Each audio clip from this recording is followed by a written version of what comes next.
Nadine Momy, les gargailloux. Les gargailloux, c'est le nom local du cynorhodon, c'est-à-dire le fruit de l'églantier. Et comme le jardin est dédié principalement aux roses, je trouvais que lui donner le nom du fruit de l'églantier, ça correspondait assez bien.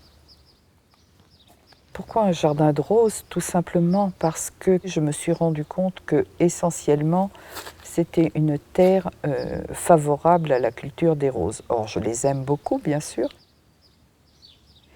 J'ai un site qui est plat et c'était un pré où paissaient des vaches limousines.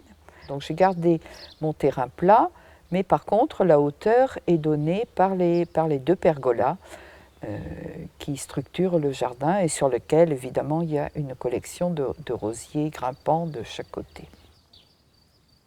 Au milieu des roses, j'ai intégré des arbustes, si possible des arbustes un peu rares, qui ont leur place en creuse et qui sont à la fois un faire-valoir et en même temps qui sont intéressants du point de vue botanique, qui sont également intéressants pour leur coloris d'automne, pour leur fructification. À côté des arbustes, au pied des arbustes, j'ai planté des vivaces, beaucoup de vivaces, qui sont également de très bons compagnons des roses. Je pense que les rosiers demandent beaucoup de soins.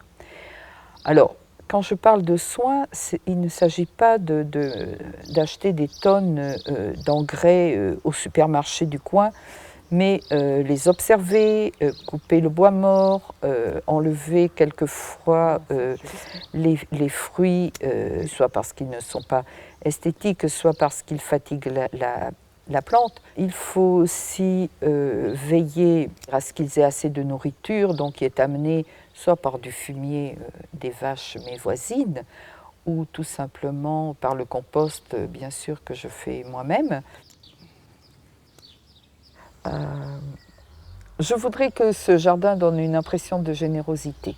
C'est un des sens du jardin, c'est le partage, ça c'est sûr, oui, oui, oui.